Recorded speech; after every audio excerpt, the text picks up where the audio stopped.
A reading of A Game of Gods by Scarlett St. Clair. Perhaps the prophecy had changed. Maybe there was no prophecy at all.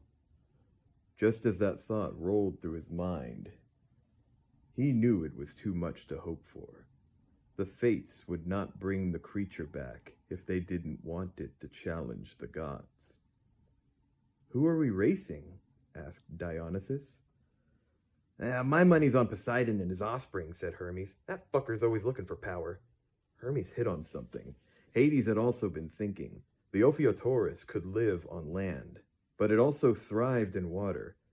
Poseidon would jump at any chance to overthrow Zeus, but so would Theseus and Hera. Hades already knew the demigod and the goddess of marriage were working together, though he also suspected the god of the sea fed Theseus's desire to overthrow the Olympians. Whether he actually believed his son was capable was another matter. Sometimes Hades wondered who was orchestrating the game and who was just playing it. But he knew one thing. If he could become the mastermind, he would. "We cannot let it take refuge in the sea," Hades said. It would be in his brother's territory and virtually unreachable.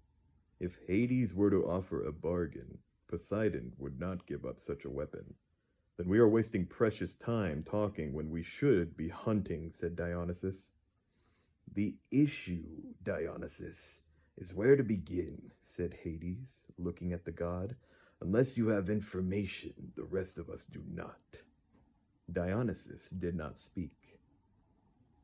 "We must be careful in our inquiries," said Ilias. "Word is already spread among the market. Everyone within those channels will expect your involvement." And they were right to, though Hades knew that would not be a deterrent. In the seedy world of the black market, few feared his wrath, though he hardly saw that as an insult. It was hard to fear death when faced with it every single day. Still, it meant he would be locked in a competition to locate perhaps one of the greatest weapons ever created against the gods.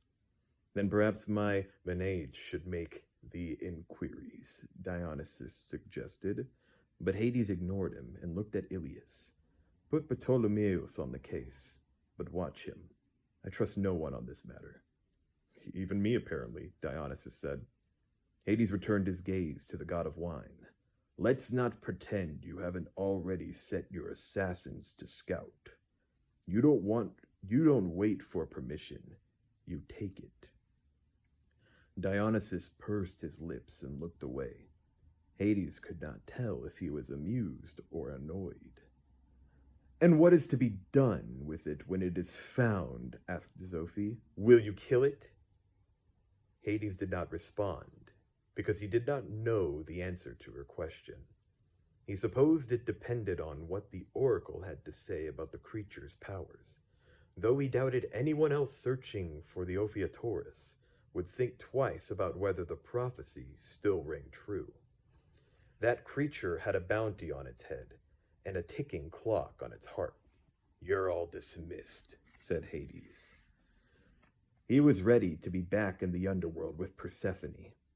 It was where he should have been this entire night. Curled around her warm body in the aftermath of their love-making, it made him irate that he had not been able to remain at her side. Even on the night of their engagement, he had been away while she slept, gathering intel on the Ophiuchus and attempting to discover where Demeter had taken refuge. He tried not to think of this as an omen for what was to come, but he knew a battle lay ahead. He had always known it would not be easy to make Persephone his wife, given that her mother was one of his most vocal critics. And while the snow swirling outside in the middle of summer concerned him, he was more worried about Zeus. His brother liked control, especially where other gods were concerned, and that included a say in who they married. Hades clenched his fist at the thought. He would marry Persephone, no matter what the consequences, because in the end, a life without her was not a life at all.